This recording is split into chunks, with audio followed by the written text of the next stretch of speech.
We are back home from New Mexico. What did we learn in the high desert? Savannah DeMello goes down again, and MLS went on a goal rampage. That and more on Monday's Morning Kickaround.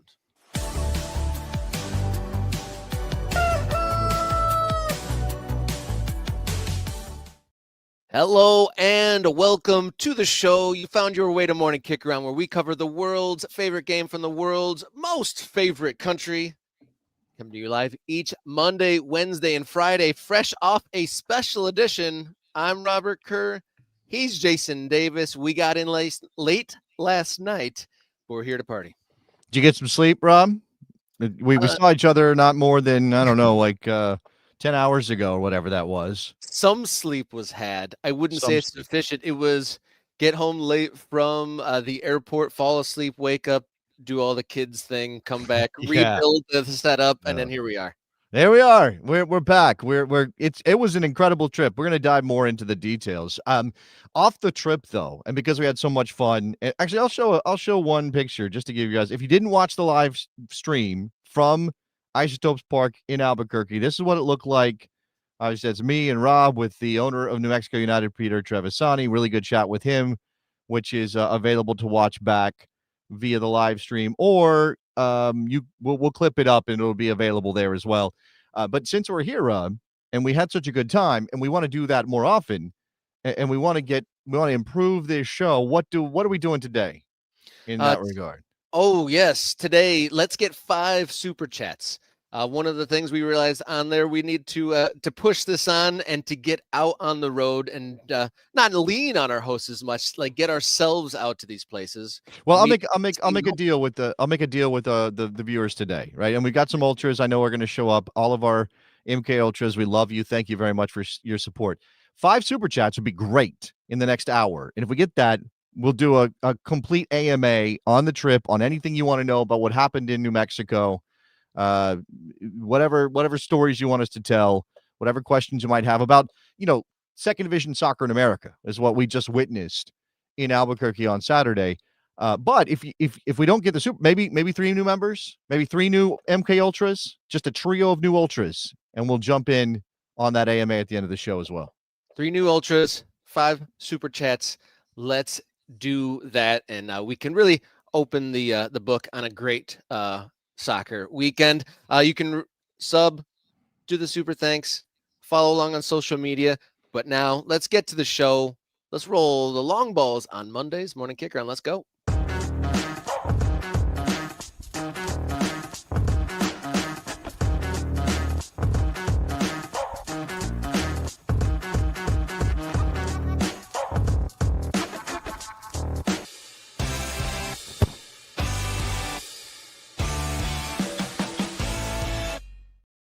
Welcome in, long balls here, opening the show here on Monday, September 15th. I'm Robert. He's Jason.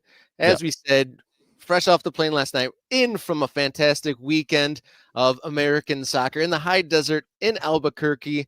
A weekend for Meow Wolf. Went to a party, went to a game, and then at the game there was also a party. It was quite a time.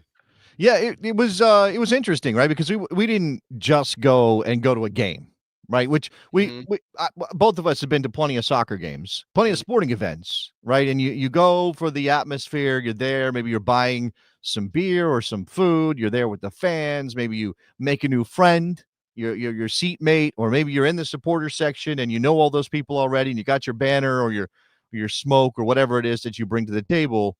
That's the normal experience. And I imagine that most of our listeners, most of you guys watching, you've been to games, right? You've been to soccer matches from whatever level, like even the lowest level all the way up. There's sort of a rhythm to it, right? Mm-hmm. You and I got some behind the scenes stuff, right? We were backstage a little bit.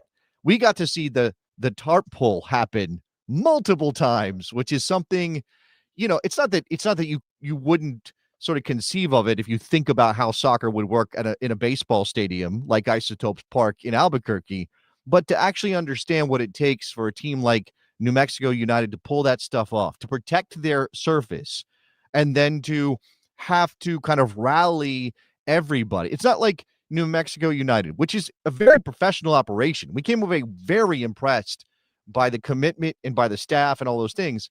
But it's not like they have like a dedicated group of groundskeepers just for them who go out and take care of the field while the president of the team sits in his office, air conditioned, feeling great, and everybody else is doing their individual jobs as per their job description.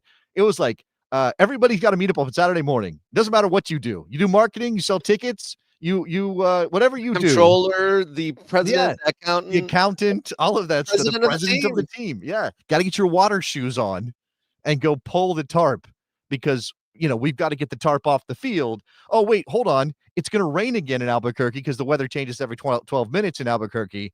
Got to go put the tarp back on and then got to go pull the tarp back off. Like it was fascinating to see that part of it, Rob. Yeah, and just big thanks to the New Mexico United staff. They made us feel so welcome, and despite it being like their busiest week of their season and their busiest game and weekend of their summer, they went out of their way to get us anything we want, ask if we needed anything, and problem solve some technical things, and like went above and beyond in the midst of an incredibly busy weekend for the team, incredibly organized, and there was always someone to help out in a pinch or just even guide us. Everyone was like super enthusiastic to inform us about facts about the team, the city, all of this. And so let's kind of walk it through the weekend. So we get in Thursday, we scramble and did our live Friday morning show from a hotel. Yeah, with the most boring background that has ever been on a live show before. Yeah, Friday, the lack of color on Friday show compared to the overabundance of color on Saturday. So this is from the party. So we did the show on Friday morning from the hotel. Shout out Doubletree, Albuquerque. And then we went to the New Mexico United store. And I'm telling you guys, people that are into merch, the store for New Mexico United had just about any sort of thing that you could imagine. Jackets, a myriad of colorful kits, jackets, pants, all the things. And I'm sure that's an envy of a lot of teams to have their own brick and mortar store fully stocked with lots of merch. And so we got there early in the afternoon. We were running around. You had to do your show, and we were in and out of there. And just briefly, we were in and out. And there was already people lining up. And this is about 4 hours, at least, or more, 5 hours before the kit launch party. So tickets went, or these Meow Wolf kits went on sale officially. So the fans got access to buy these special kits on Friday at the party. Yeah, I was told lined up 5 hours early, and then by the time when we came back for the actual party for it to actually kick off, the line, we have a TikTok video of it, was literally, not exaggerating, around the entire building. Right, and it was raining, so they had to try to find cover. It was actually down the street, and then there was an alley, and I think the alley was partially covered, so they were dipping into that space to stay dry. But it was definitely like the commitment there from the fans.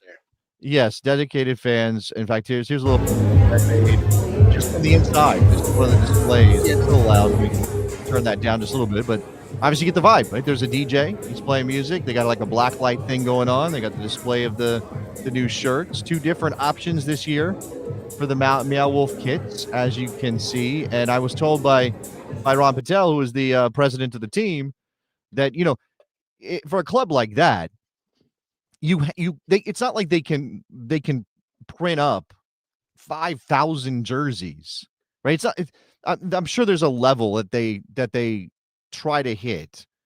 You obviously are doing math and looking at the history of purchases and kind of knowing what your data says in order to get the right number of jerseys, but it's just impossible for them to, and they have to hold some back, right? So like on Friday night, when they do the release party, people are coming in to buy the shirt, but they can't sell every shirt they have because people are going to go out to the game on Saturday for Meow Wolf night to buy the new shirt. So you have to hold back a certain amount for that because of the merch stand at the stadium, which means that there will be season ticket holders and people who are in line for 5 hours because they're at the end of the line who won't get their hands on the new shirt, which is, again, just a little. I'm gonna put this back up without the music, just so you can again see the 2 kits. And by the way, if you watch the live stream on Saturday, shout out to my man Phil and Mike Thomas. He's an MK Ultra.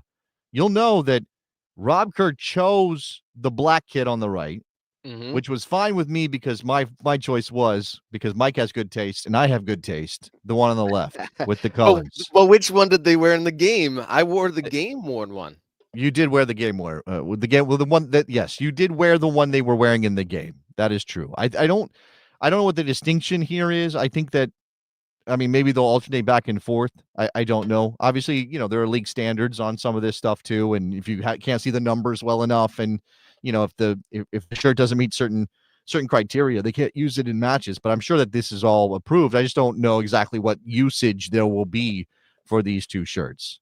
And I'll say, I don't know if it came through on the game broadcast, but in stadium during the game, the players, the hologram of the Meow Wolf and the team badge and the sponsorship there just like sparkled in the stadium lights, and it was pretty incredible sight on the field. But I'll go back. Speaking of Mike having good taste, he spotted morning kick around. Morning kick around here. Shout out to George Donnelly. Surprised us with some stuff to take on the road to represent while we're on location. So shout out to George, listener, friend, and neighbor. Thank you so much for that. And yeah, we actually had a couple of people ask about that. So let us know if that's something that you guys are interested in. If we started doing a merch game.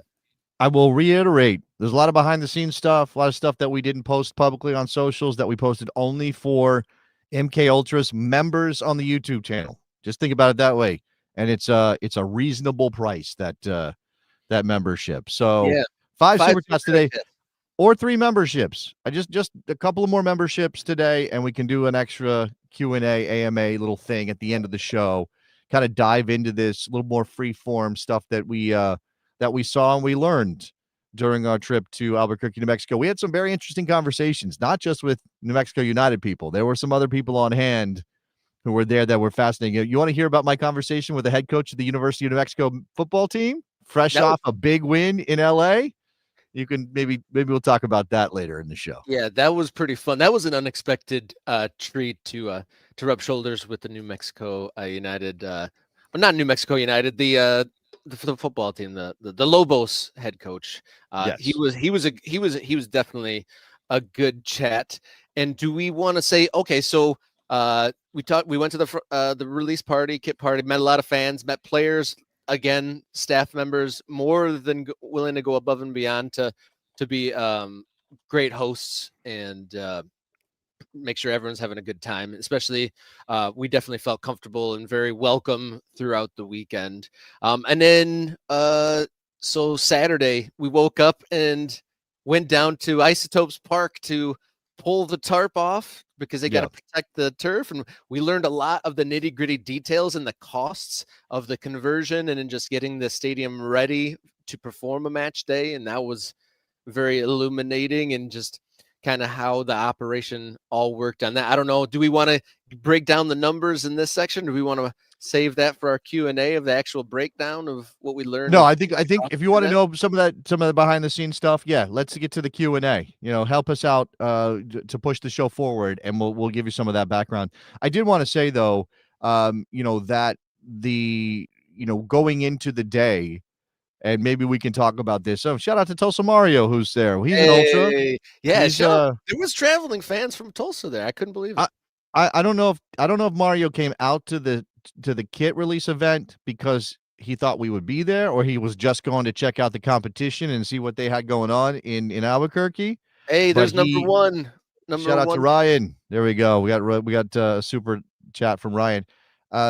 Mario and his crew showed up at the kit event. Now, they were there to rep Tulsa. They were not there to support New Mexico United. Obviously, they were following their team to New Mexico, but they showed up, got a chance to meet Mario. Very cool. They were invited. Okay, perfect. That's awesome. They were invited as traveling fans. That's great. And then obviously, I actually got to wave it at Mario after the victory for FC Tulsa, which was obviously disappointing for the home crowd, but a great thing for their first place Western Conference team. What else, Rob? What else stands out from that day? Let's bring the picture of us with Peter back up there just to show folks that are just tuning in kind of what it all looked like. So this is like early on in the show. And one thing, if you go back and watch the live show of the wildness and the density of the people in the background, we were going for a college game day sort of a thing. And as the show progressed, it got more and more like that. And I would say the highlight of the show when we had guest Sam Morton they built a stage for us, FYI, which was we were not expecting, which was above and beyond awesome. So we actually had a game day style stage when Sam Morton was up there. The Meow Wolf characters, the definitely high design crafted characters that were out and about throughout the day, kind of stormed the stage and interrupted. I mentioned to someone on Blue Sky asking who the Corso was, and I think that we had a group of Lee Corso type characters with the wacky and eccentric characters from Meow Wolf hopping on and kind of interrupting and having some fun. And then the supporters groups had their march through, and they actually adjusted their march to the match so they could join in on the festivities with us. They usually come down the other entrance and came in by us just to say hi and get involved with us. So that was pretty awesome. Shout out to Black Diamonds. That was so we were hoping for some of that energy on the day, right? We were hoping for some of that to give a picture of what that looked like in the building, right? Because why go out there if we're just gonna, sit in a very boring space or just kind of be around? What's the you can do the analysis. We talked a little bit about the game and set it up. Obviously, what we were really there for was to present the culture of New Mexico United, to present the culture of this event, the Meow Wolf Night. There you can see it's a little bit blurry. Just try to grab a screenshot. Sam Morton of Atletico Dallas there sitting in the middle talking about his new team to come in a year and a half. And then behind us, I think it's the guy right behind Jason in this picture. You can't see because the sun was setting at this point later in the show, but this guy literally has like a spike head, like asymmetrical, like giant ones coming off his right side spike. I believe his name is Snaggy. I think it's Snaggy. No, that's the fuzzy haired one that's in between me and Sam here. That's Snaggy. Yeah, okay. I thought you were talking about you were talking the spike head one. Yeah, that was weird. There was some stuff going on. There was people on stilts. There was all kinds of stuff with the costumes. I mean, these are the Meow Wolf characters. They were there as part of the Meow Wolf art collective and installation and their involvement. But then there were lots of people who had their own looks, right? Who brought their own stuff to the table. And maybe we'll share some of those pictures if I can get some of it loaded in before the end of the show. When we do the AMA, I'll show you some of the pictures of the costumes that people were wearing out at the tailgate. One thing is the weather was a little bit iffy. It did rain on and off throughout the day. It ended up being a beautiful evening. That's my point of how gracious the staff was, because on top of there being a midweek game, the Friday event, and it being the biggest game of the season, I'm sure, as far as coordination and everything, but there was also unusual weather patterns of like 3 different thunderstorms that rolled through, and they had to pull that tarp back and forth, and they were still accommodating. Yeah, it was they were busy, we were busy, but they hooked us up in every way that they could. It was about, considering I do want I maybe should have given people a little bit more of the behind the scenes on the tech side, and we can talk about that later in the show or in the AMA if we get there. Again, 3 members or 4 more super chats, and we'll do that. But the tech part of it, because I've done live events before as part of the radio. I've actually, back in the early days of the Best Soccer Show, I did stuff out of like the Home Depot Center, now StubHub, I guess is what it is now. What is that? What it is now? Yeah, the one in Carson. Where the Galaxy play. I've done broadcasts and set up my own situation and tried to make something work that way, and it's always very anxiety filled. Like, you're always worried something's going to break, the connection won't be strong enough, or the camera won't work, or the audio will be bad, or you didn't bring the right cable, or the cables won't reach, and so we had some of that stuff on Saturday. And again, I'm going to save this for the AMA, and maybe I'll tell a little bit more about the tech stuff, but I just thought that was great that we got all that sorted out. I am a nervous wreck when it comes to that stuff because I want it to be perfect, and it nearly was. The only reasons it wasn't perfect is because I forgot a couple of things that actually Jenny hooked us up and helped us out with on Saturday. So shout out to Jenny. Yeah, do we want to bring Jenny in just for a second as we kind of round this out? I kind of want to get her perspective from the other side. As we bring her in, one of the comments I saw just this morning saying that we accomplished, someone who tuned in to our show for the first time saw it, and the Meow Wolf Night is on their bucket list. So shout out to that commenter. That felt good to see that. Jenny, from your perspective, how did it look? Did it look like a college game day style atmosphere? Yeah, it did. there were with all the fans in the background. You got all the unique costumes that you could see walking in from that entrance behind you. It's really cool. I think you did a great job capturing that culture that you're really going for. And what I learned that to me it just showed that every club, regardless of what level you play at, whether in the USL Championship, MLS, League One, or anywhere in the world, really, every club has their own unique thing. And that's what I thought of New Mexico is that Meow Wolf Night, it's their night to be themselves, to be something you don't see anywhere else in American soccer or global soccer. Why live in this country? And you guys highlighted that. And I really liked hearing the club's perspective of everything. I thought Peter Trevisani, great guy, great content, great insight into what New Mexico United stands for and what they've become in part of that community and how they're turning their own sort of thing into a unique New Mexico thing that you won't find anywhere else. Yeah, that's a good point. And I would say the intentionality of the club to make as many connections to the community, it seemed like there was from the 5-minute lead in to kickoff, there was like a community flag run where they had a youth group run flags and give it to the players who then put the flags by their bench.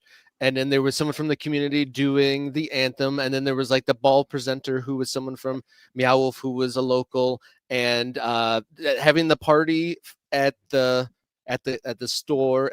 Just so many different layers of trying to stitch that weave between both the club itself, the players, and the fans. It was definitely intentional, and the extra effort was obvious from all those kind of perspectives. The whole time I'm watching this show, watching the comments and everything, I'm jealous I couldn't make it out there with you guys.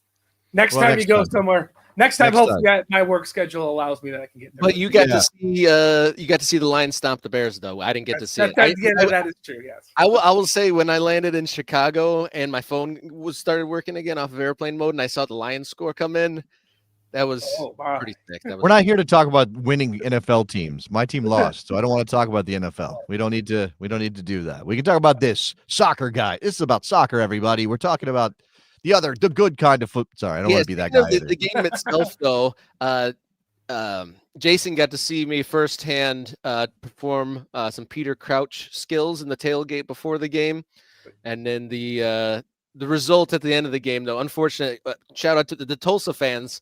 Their travel was paid off with a late winner, but an exciting game throughout. And we got to kind of pop around to a couple different locations, got to be on the field. We got the Game Boy and national anthem. Was pretty fun. That is not something we ourselves I didn't take video of it. It was an experience. Put a picture up there. Well, but the picture doesn't do it any justice at all. It's not a picture thing. It was literally a guy holding a Game Boy, pushing buttons to play the BitTune version of the national anthem. You mean one of these? It was like that. And we learned some things about the behind the scenes, how you make it work, because you don't want it to go wrong. You don't want the signal to be bad. No. So maybe he was lip syncing sort of the national anthem via his Game Boy on game day. Scandal. I've been told he can play it live, but they just wanted to be sure. But man, that was it fit the evening though, right? You kind of roll your eyes. A guy playing the national anthem on a Game Boy. What a joke American soccer is. But again, remember that first of all, as Mike says, no monoculture stuff. We're not doing one way of doing this. America is big. America is varied. America has stuff like this. And Meow Wolf Night is especially weird, right? Again, you wouldn't normally wear a costume to a soccer game unless you're that kind of supporter. Everybody was wearing costumes because it was that kind of night. What would you say the participation? We didn't really talk about that. The participation level of just the regular fan that was going in there outside of the supporters and outside the actual Meow Wolf people. That was a high buy-in rate for people going to the game. It wasn't just a handful of people or just the people that were from the company. Yeah, it was. I don't know a percentage. My gut says about 60%, maybe more than that. We're wearing, and maybe even more than that because there were some that were involved. Like there were people that were fully decked out in costumes, but then there were people who were like maybe just a little bit of an accessory or a hat or a mask or something, that level, like, oh, I'm too cool for the full costume, but I'll put on the mask, kind of that thing. So that did happen, and again, it's part of what makes that place and that moment and that night special for that club. And I want to talk about this more because there's a whole lot more to cover and a lot of little factoids that I would love to reveal and chat about.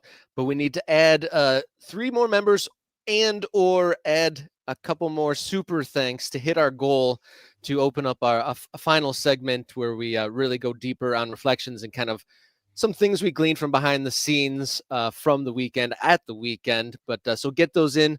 Thank you to the one we got already from Ryan. Thank you so much. And thank you everyone that was kind of following along. We had a lot of MK Ultra bonus stuff from the weekend. So if you remember, you can go in there and get a lot of the stuff we're going to talk about. We kind of did some updates on the channel. But should we move on to long ball number 2 here? Well, hold on. I want to play this because you did get this video of the supporters. So this is from the end where the supporters sit. It again, just point out that is, and maybe there's a better angle to get a little bit more of the depth of this because there is a significant number of people there. It is second division soccer, right? It's not the top level, so there's not 10,000 or whatever. But the committed ones came out. It was, again, the rain kind of depressed the crowd a little bit. Everywhere's got their reactions to weather, and in Albuquerque, it feels like that rain just kind of made people not sure. But they ended up getting almost 10,000 on the night per the attendance number that was announced. So there was that. Yeah, we can move on. Shout out to Soccer Night in Detroit. Got our second super chat there.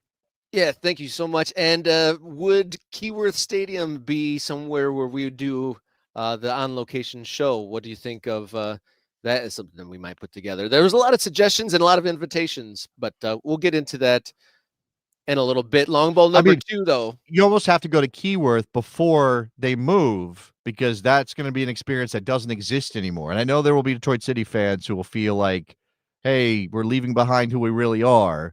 But there will be plenty of people saying this is the right thing for the club to move up. And we may be talking about Detroit City's construction plan and some of the financing again in the future.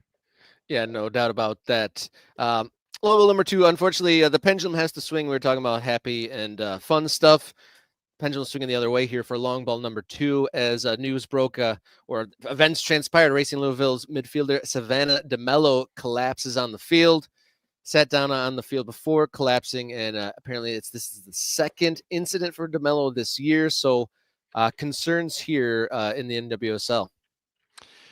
Yeah, so obviously there's something. We know that Savannah DeMello has Graves' disease. So this is something she's dealing with. It's a thyroid condition that can actually cause issues with your heart rate and things like that, right? So I don't know if this is going to be Savannah DeMello needs to retire. That's for her and her doctors and the team and everybody else to deal with.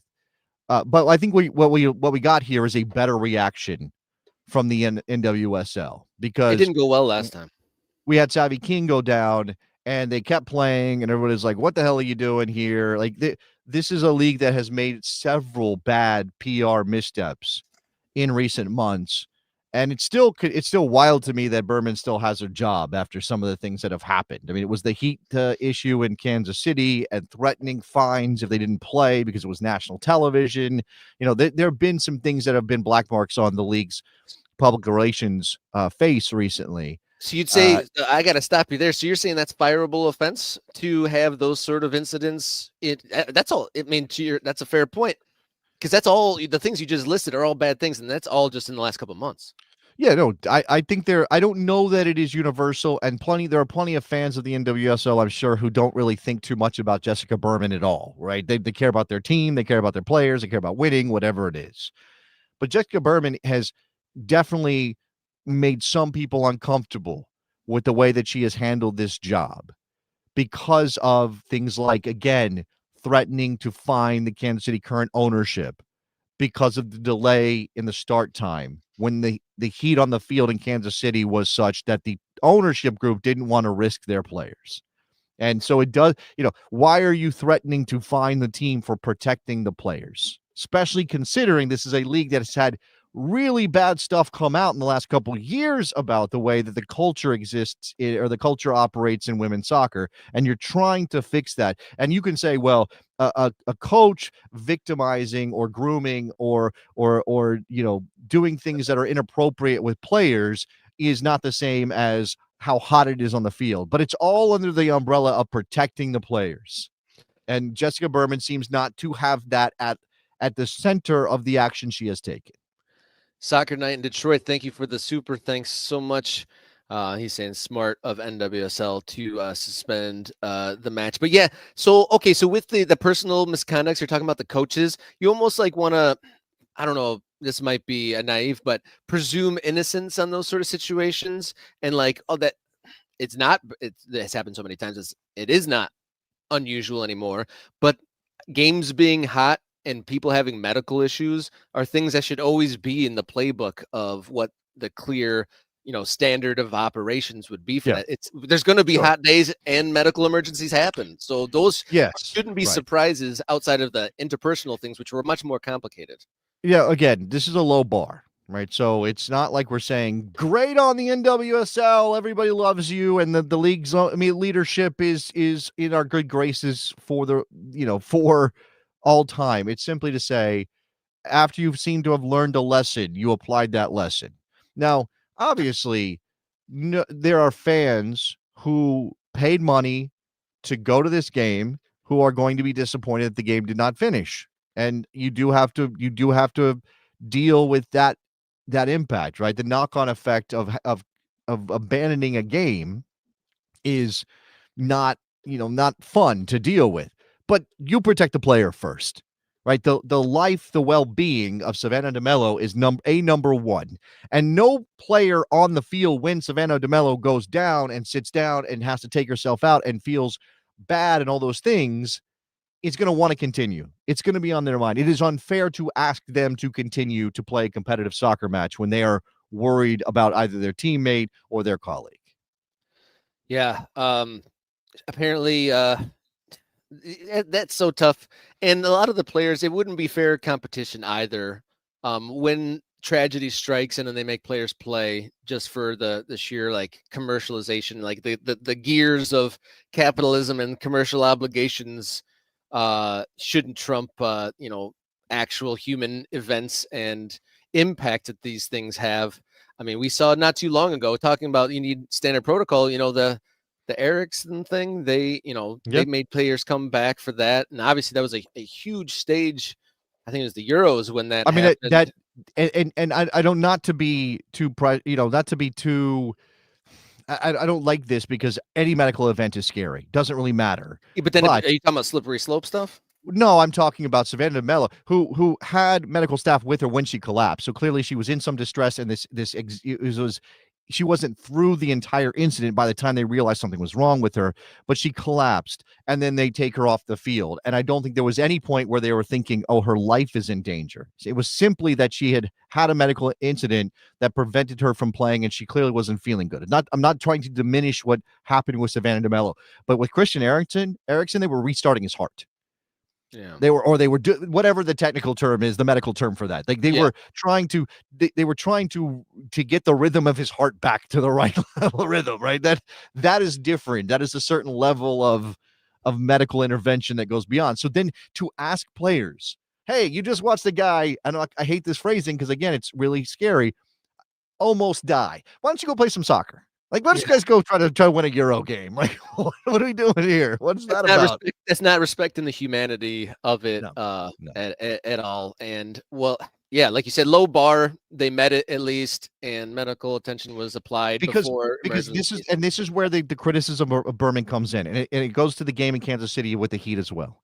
It is corporate brain. It is organizational brain that tells you the most important thing is playing the match, keeping the fans happy, keeping the corporate partners happy, keeping the broadcast partner happy, not making the money for the sake of making the money, but keeping the organization going down this path that you believe you are responsible for leading them on. And again, it's not that Savannah DeMello doesn't matter, or Savvy King doesn't matter, or the players in Kansas City don't matter, or Christian Eriksen doesn't matter. I don't think that Jessica Berman, outside of that specific context, would say, I don't care about these players. I don't care about, the collapsing on the field. I don't care about that. Of course she does. She's a human being. She has compassion. But in that moment, her brain, because of what she gets paid to do, is saying, keep going. We got to play the game. We got to keep CBS happy. We got to, that being able to kind of have something that breaks that moment of insanity that is corporate brain is critical to these things being handled properly. Yeah, I couldn't agree with you more. The seat should be hot for the NWSL commissioner for, pushing, the importance of broadcast windows over the impact on the humans involved in her product. Moving on to long ball number 3, pendulum swinging back to the fun side. While we were on scene in Albuquerque for Meow Wolf Night, MLS kind of went on a goal storm. Match day 33 featured a total of 57 goals across the 15 games, tying the most goals in a single day in MLS history, which previously occurred in August 2022. When we opened up the FOT Mob at the end of the day on Saturday, I think we had the similar reaction of, oh my God, what happened? Yeah, I mean, it was the number of goals, Rob, but it was also score lines. And I'm sorry, Mike is here. He's not always here. Mike chose to show up for this episode of Morning Kick Around. And I'm sorry, Mike. What the hell? What the hell happened in Vancouver, man? Yeah, like, what? Give us your raw feedback, Mike. What do you put that to? And we were reviewing the day. I told Rob that, I talk a lot about, for me, like, this is just a thing I'm very fascinated by. What's the line between we got beat pretty bad, that stinks, what a sucky game, what a terrible performance, that really just hurts, and oh my God, I can't show my face in public? Like, what's the line of the margin of victory for your opponent, the margin of defeat for you? I think I think our first suggestion when we were brainstorming it, I think when that score line goes from 4 to 5, it goes from a bad day at the office to this could be one of the worst days of my career. I think that's it. And then definitely yeah. When you get to football score territory, then it's paper bag time. Like, no yes, doubt. Right. That's the thing, is that and if this was okay, Vancouver beat I don't know, pick your bad DC United. Vancouver beat FC Dallas. Vancouver beat Montreal. Obviously, that would be great for inter-Canadian rivalry stuff. Or St. Louis City or Sporting Kansas City, 7-0. We would go, wow, that's a great scoreline for Vancouver. What a performance. That opponent, they really stink. They're really terrible. What a bad year. This is the first place team in the Eastern Conference and the top team in the Supporter Shield standings getting absolutely romped 7-0. I don't know what that says about MLS. I don't know if it says anything, if it's just an outlier, but it is certainly a fascinating scoreline. And then, of course, you had Columbus nearly botching it in Atlanta, which was fascinating as well. Yeah, the review, when we were sitting waiting for our first flight out of Albuquerque, we were watching the highlights, trying to catch up on everything. And we didn't know the exact details, but to see Columbus go up 5 goals, and we're like, we knew the final score. So we're like, you're saying that they almost lost a 5-goal lead? Like, if anyone watched it, if the game was 10 more minutes long, would they have given up the 5th and given up a 5-goal lead? That probably would have been some sort of record, I imagine. What's the biggest blown lead in MLS history? That's a good question. Anyone on the Google machine?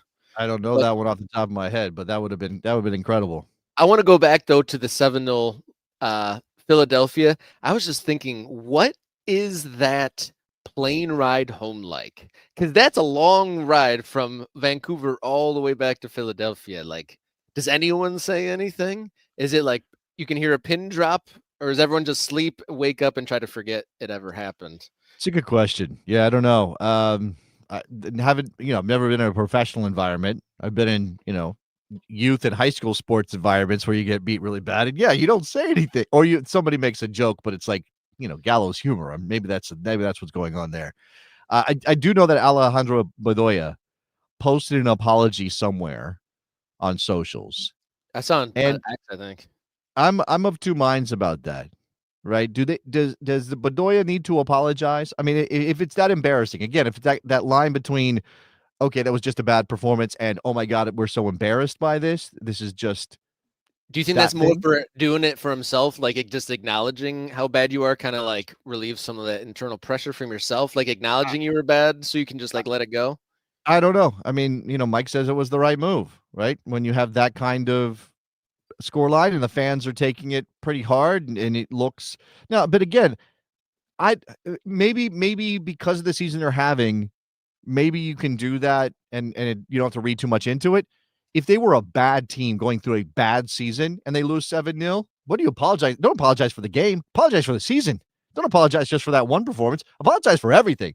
But maybe it's because they have standards at Philadelphia that are pretty high based on the place they hold right now in the standings.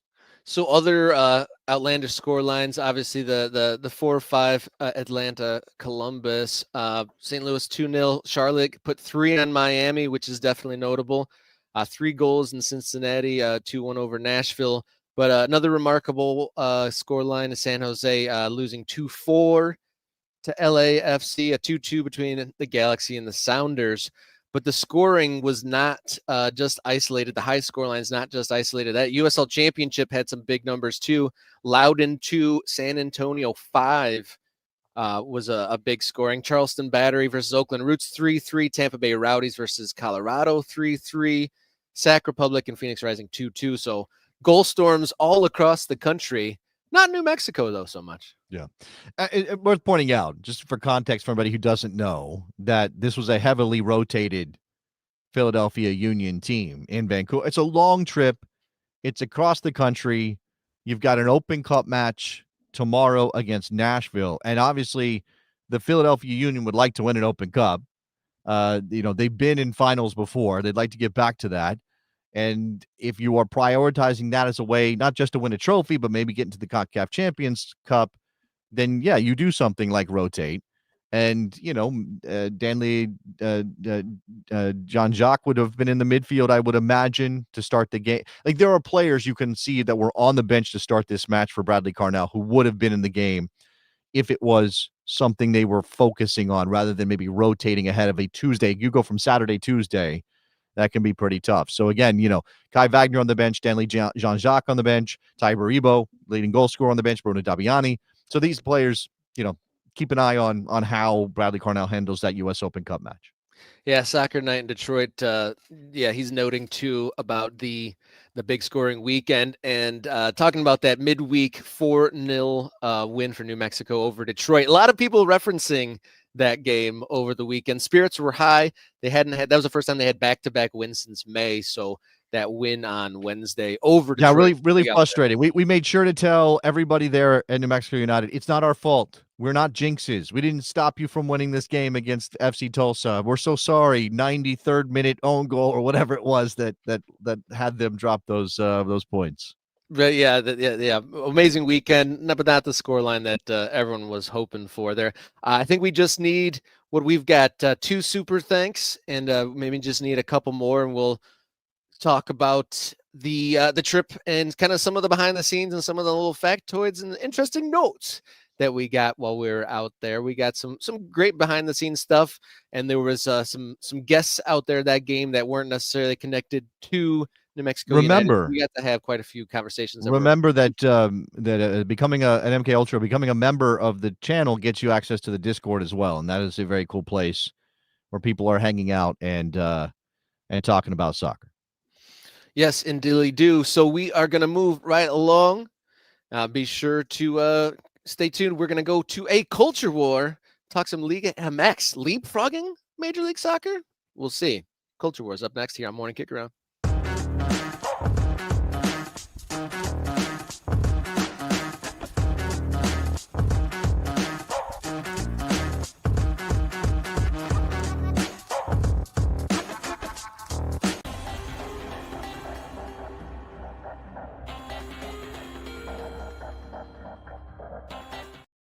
Culture Wars here on Morning Kick Around. I'm Robert Kerr. He's Jason Davis. And obviously not just the United States hosting the World Cup, it's also Canada and Mexico. And in a recent athletic article by Felipe Cardenas, he says maybe the World Cup hosting in Mexico is an opportunity for Liga MX to leapfrog Major League Soccer in this new era moving forward after the World Cup. Yeah, Felipe writing, how sleeping giant, in quotes, Liga MX is poised to capitalize on the 2026 World Cup bump. Now, I think there is this sense that all of the North American competitions, even USL, right, even the Canadian Premier League, will get a bump off the World Cup. Now, how big that is, whether you can measure it in any real way, that's not unknowable yet. I mean, I don't know that we're going to get something like suddenly teams that were drawing 3,000 are drawing 10,000. Like, I don't know that that's going to be a thing, or that MLS is suddenly going to become much more of a player in the international marketplace, or that suddenly there are 50 more, there are 500,000 more people watching per match on Apple TV or whatever. Like, I don't know if that's going to be the kind of impact the World Cup has. But what a World Cup does, as the country kind of goes, oh, there's soccer, oh, it's the World Cup. People who make decisions about spending money, whether that be on advertising or partnerships or maybe investing in clubs, they start to go, wow, look at this. This is interesting. I hadn't considered this before. I mean, we're already seeing a boom in soccer investment, right? Maybe you can call it the Wrexham effect if you want, or you can, talk about the expansion of Major League Soccer and how that's pushed things forward. We are talking about dotting the map.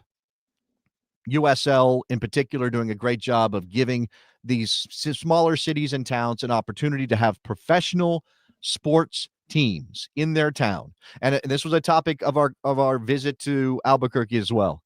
This is not minor league soccer. Like, don't call it minor league soccer.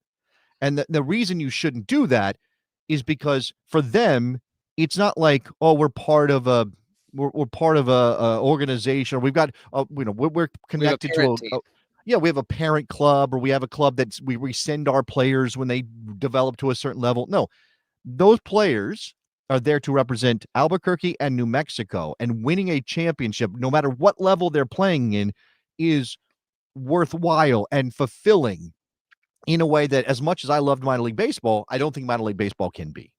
So this isn't we're dotting the map. We're adding all these teams.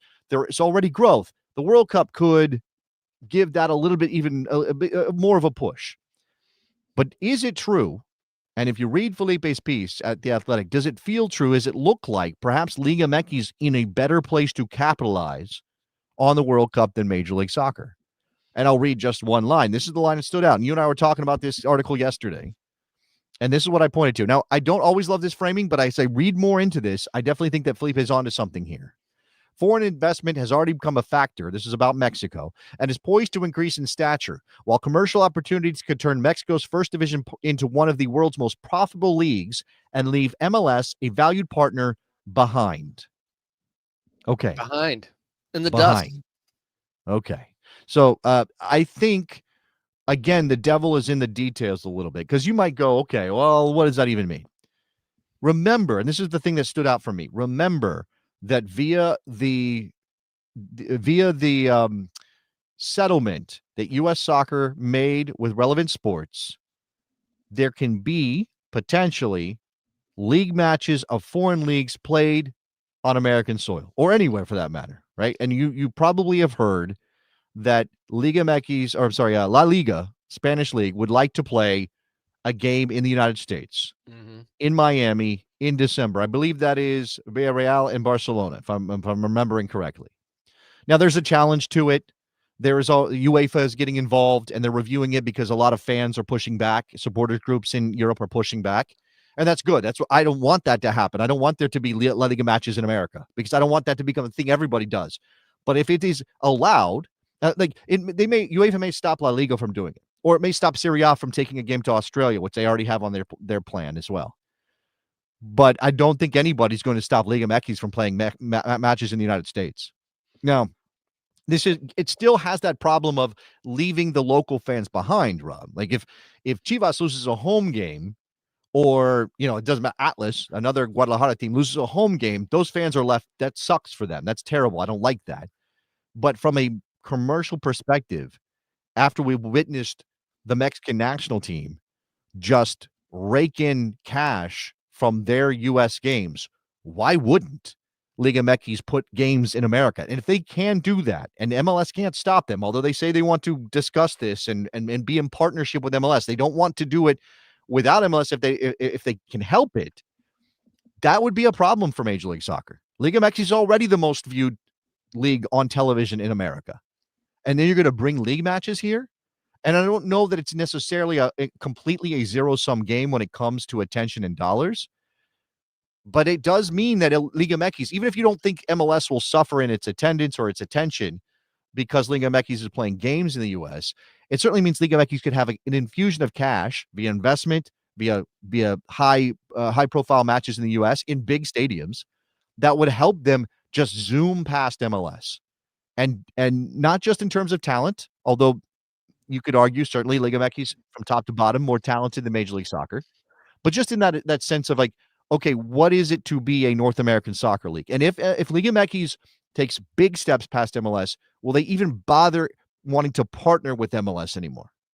Oh, yeah. That's a quite an interesting question, because that speaks to what we were discussing in kind of the takeaway from the Cardenas article about like who is the power player in that relationship. To your point, is what the viewing numbers for Major League Soccer is on their Apple deal. They were boasting like low 100,000s for games. And then in the article, which I didn't fully appreciate, that while a lot of people don't necessarily care for it here domestically, Leagues Cup is a huge hit with viewership because the Liga MX fans absolutely blow up the viewership numbers, because they were saying that Leagues Cup were averaging like 1.5 million viewers. I think it's 1.2 for group matches, which if you check, and obviously MLS now behind the paywall, it changes things, but MLS Cup finals don't do 1 million viewers. And here's group stage matches.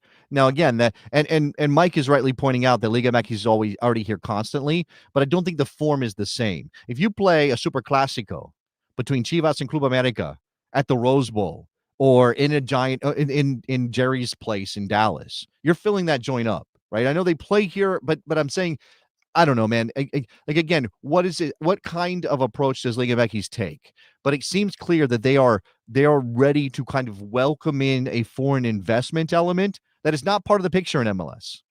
It's not part of the picture in MLS. Now, I don't want to jump to this binary conclusion that Liga MX's success means MLS's failure. I don't believe that's necessarily the case. It's not a seesaw. But there is going to be a sense, because we internalize this stuff, that if MLS is not keeping up, because what have we been talking about recently? Right? Like, have they closed the gap? Is MLS now at the same level of quality of Liga MX? Look at the Leagues Cup. Okay, look at the CONCACAF Champions Cup. It goes the other way, but look at the Leagues Cup, right? These things are constantly in the discussion. Whether we frame them correctly or not, I don't know, but we're constantly talking about them, and you just wonder what that would mean if the perception is Liga MX is finally meeting a potential that I think they've always had, but it failed to take advantage of.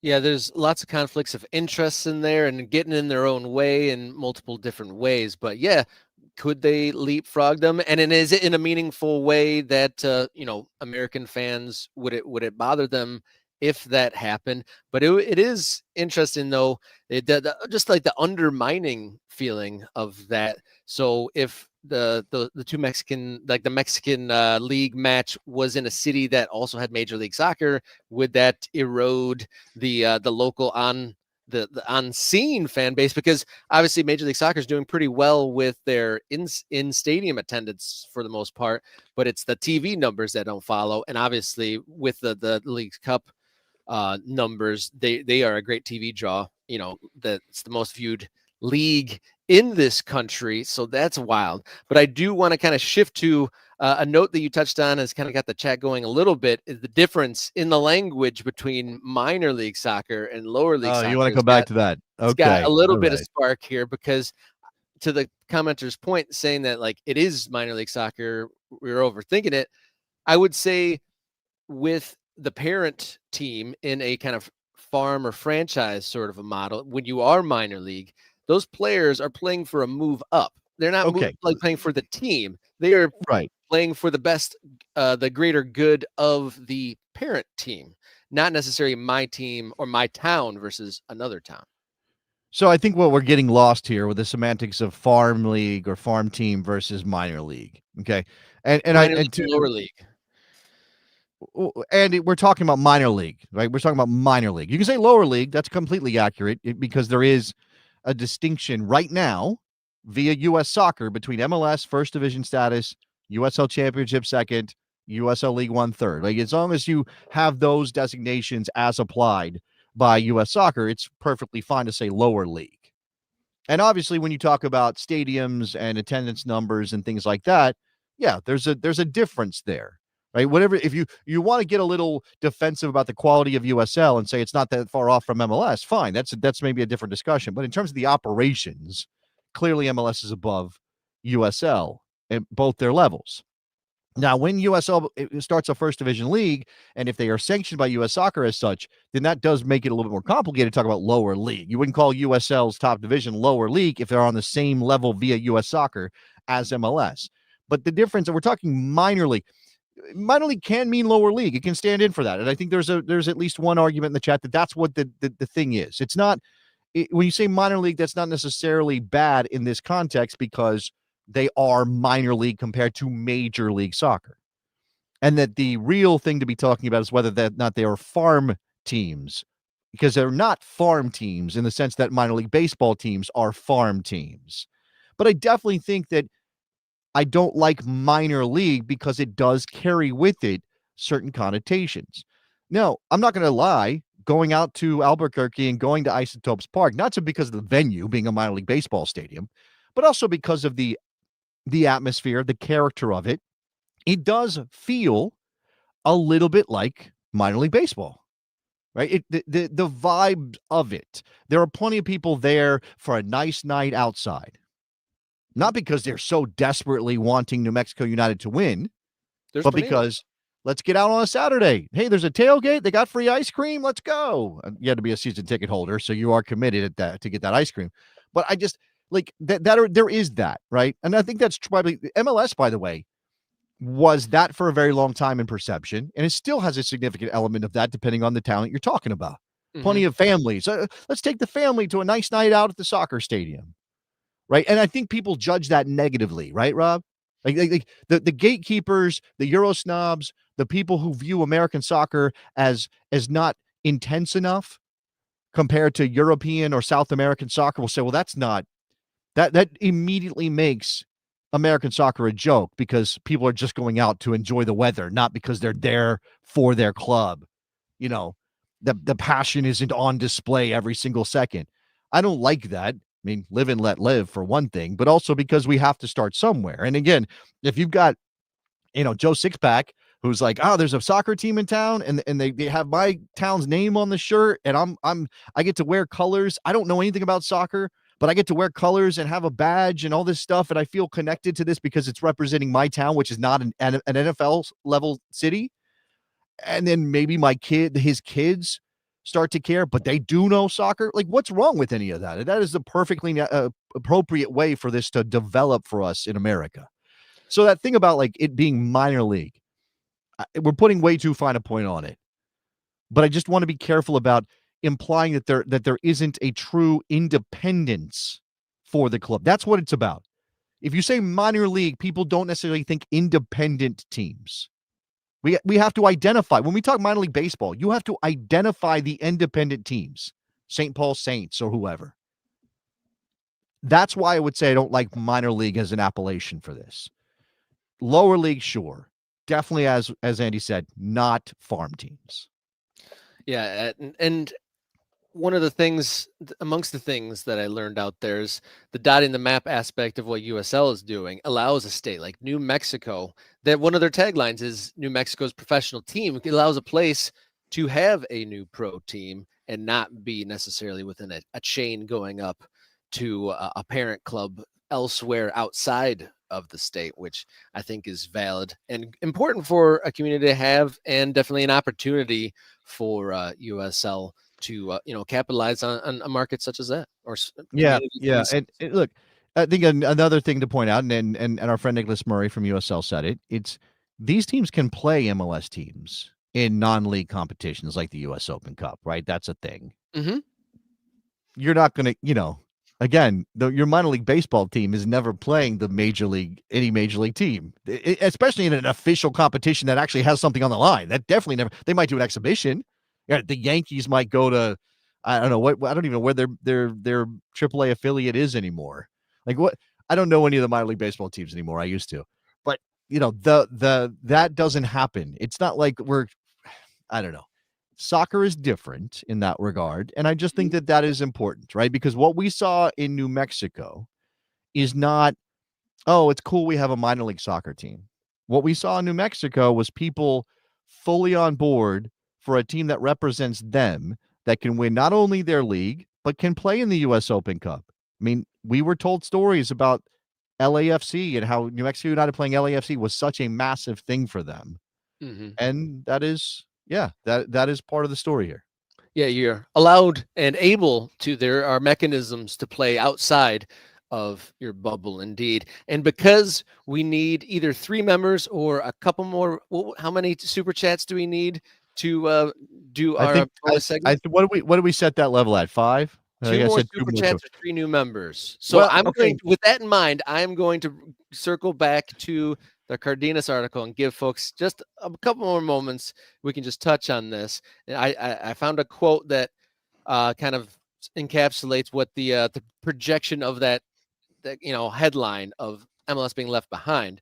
There is a chairman of or one of the ownership groups, the Orlegi chairman, the opportunity, saying, this is his quote about the World Cup: "The opportunity is so big that there are many ways to go for it. So we can go together with MLS, or we can go in our separate ways." So, they put it in the public forum that the partnership as it is, isn't permanent.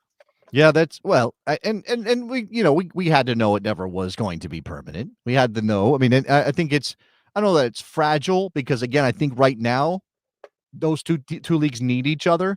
But this is what I was trying to say is, if there is a massive amount of investment, something significant that elevates Liga MX in a way that is sort of measurable, maybe the player quality gets higher, whatever that is. I mean, they spend more money than MLS does per player right now, but if it goes much higher than it is now, and they are able to attract, let's say Liga MX gets into a marketplace that means that players are thinking Saudi Arabia or Liga MX. Now, obviously, Saudi Arabia money is insane money, but in terms of lifestyle and culture and things, if Mexico starts competing with those for those players at that level, then that will certainly be a problem for Major League Soccer, just in terms of the perception of their league relative to Liga MX. Right now, even if Liga MX is a better league or a higher quality of player on average, which I think is true, it doesn't feel like it's massively ahead of MLS, right? We're not talking about the Premier League versus, I don't know, the Austrian league or something. That's not, I don't think that's the gap between MLS and Liga MX in most people's minds. But if Liga MX gets a lot more money in, and this World Cup push comes and changes the complexion for them, then it could be that. And that is a problem for MLS, in part because it means they're no longer true natural partners. Plus, if what I've always said, and what I think is true, is that because of geographical issues, MLS and Liga MX need each other, because they can't really connect up with higher level soccer happening in other places. But if the world is going to break down, if all of these geographical restrictions, if things are going to get real weird, and we're talking about almost an NCAA conference realignment kind of situation coming to soccer, why wouldn't Liga MX be advocating for a spot in the UEFA Champions League one day? You might think it's insane, okay? And trust me, I feel insane saying it, but there might be an all bets are off situation coming down the line. And certainly you can imagine them going back to CONMEBOL and saying, hey, we're ready to be part of this again. Travel's been a thing, schedule's been a thing. But if they're able to compete and go win Copa Libertadores again, and like to be challenged for those things, why wouldn't Mexico want to be part of that? And MLS might not get that invite because of being behind Liga MX. They might not be in a position to ask for those same things. That's an interesting point, putting Mexico and Saudi Arabia kind of in the same sentence there. That kind of made my mind go kind of daydream there a little bit, because you were talking about going to possibly a global strata and becoming like a big money league and bringing in big money players, a la Saudi Arabia.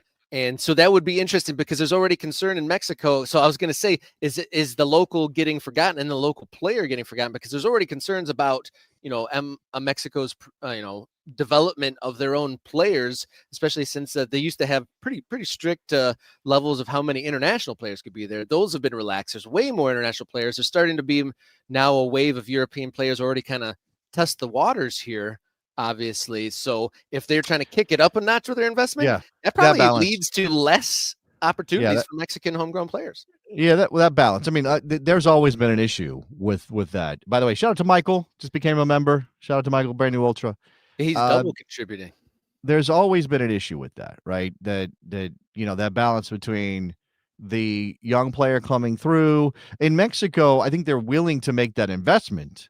But what's largely happened is that they're not willing to sell players, that players are paid a premium to stay in Mexico. And there's some perception that holds Mexican football back on the whole. You're actually talking about maybe the opposite problem, right? Where suddenly the league's like, well, we don't really care about the Mexican player because now we can afford a higher level of European player or South American player. Mm-hmm. And that's not something I thought too much about, but it certainly is interesting. Just to as a teaser of the questions, if we get just a couple more contributions, we will do another segment here. Two more super chats. We had one question with one of our new members. They had one question, so we could do a one question from Michael from earlier in the show. We can definitely do that. I am running out of time, and I'll go ahead and use this opportunity to promote. I'm going to be doing Scuffed today. I'm going to talk to Adam and the boys over there. So look out for that. But we got a little bit of time left here on Morning Kick Around to do something before I have to run off and do Scuffed. So this might be our only question here. Michael, earlier in the show, asked, what was your favorite thing that we ate while we were on our trip? Wow. Here's okay. So because our schedule was so packed, it was really tough to get out to eat anything that was sort of local. I didn't get sopapillas. I wanted to have some sopapillas. I didn't have any. We did have, I think, a couple of different breakfast burritos. Those were good. That was really welcome. After doing the tarp pull, we got some gratis burritos with bacon, and that was nice. They're high quality breakfast burritos. I did think we got cheated on the chili, right? Because it's the whole thing is red or green. Mm-hmm. And both of us made choices for other things we ate on the trip in the hotel, but that's not where you're going to get the good stuff. We got breakfast burritos from the team that were sourced from a real, true New Mexico, institution. But we didn't order. They were just a selection, and the writing was not clear. So I'm like, I don't know if this is red or green or what. And then I ate the burrito, and I was like, I don't think I had chili. I don't think I got any chili in my burrito. My burrito. I was disappointed with that, Rob, just a little bit. Yeah, we had mostly like airport and hotel meals, but the burrito was good. We had some decent nachos after the game. We had some decent pizza on Friday night. The thin crust pizza was all right. The prices, I thought, were probably the highlight because it's cheaper to live in Albuquerque than it is in DC or Detroit, I think. Is what we learned.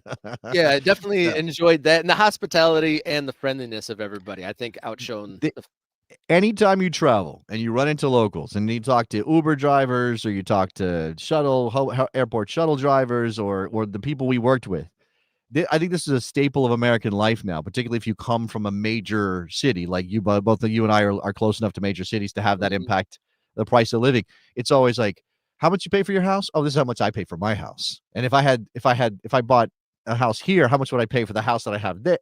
And it's eye-opening, to say the least. Eye-opening. Yeah, where your personal dot on the map is definitely has a different equation and a different sort of level of numbers needed. You're bringing something. I mentioned it already once, and I feel like we failed today because Rob and I talked a lot on this trip about how this is the mantra that we want to carry forward on Morning Kick Around. Dot the map. Dot the map, dot the map. And this applies in a number of different ways. when it comes to what we're doing and soccer in America. Obviously, we want to dot the map with our listeners, with our viewers, with our ultras, with you guys. Like, we eventually, at some point when the bandwidth is a little bit bigger, want to put together a map of where everybody is, especially our MK Ultras, so we can see what kind of reach we've got across the country, different cultures, all that stuff. But we also want it. We're also here to watch and talk about and report on the dotting of the map that's happening via clubs in the United States. And I don't think it takes a genius to understand that American soccer gets stronger the more well-run professional soccer clubs we have. Doesn't matter what level.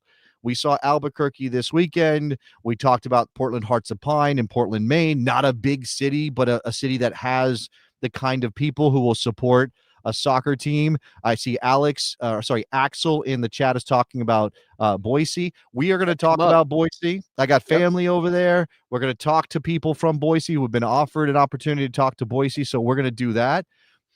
There, again, this is an ongoing development process. American soccer will never be finished. I really believe American soccer will never be finished. And there are very few places in the world that have that going on. Right? It really doesn't matter when you kind of became a soccer fan. You are still joining in process. If you live in England and you pick your club because your grandpa went to games in 1933. Yeah. Right? Or maybe you didn't. Maybe you picked Chelsea because they won a bunch of stuff when you were young. It doesn't matter. But you are seeing a finished product and you were just engaging with that finished product. That's not the case in America. In America, it's tomorrow there could be news of a new club and no one would be surprised by it. Tomorrow there could be an update on a stadium. No one would be surprised by it. And that's going to be the story of this game in this country for a long, long time. And Morning Kick Around is in a place, and with your help and with your support, with your memberships and all that stuff, we get to go out and dot the map with this show as well. Couldn't agree with you more there. Every day, a new thing and a new story. And we'll have to sharpen our graphic design skills and get a map where we're dotting all the places where we have members, stadium news, and clubs on the horizon. Dotting the map, the mantra for this show moving forward. Thank you for all of our new members. Thank you for the super thanks. Thank you to everyone that's tuned into this show, supported us over the weekend on the road. Let's continue and dot the map together, and so we can get to all these places and report on all these exciting new things. We are in the sowing process of the reap what you sow process, and so let's keep on moving with that. You go do scuffed. Say hi to those guys for me, and until Wednesday, everybody, enjoy your soccer.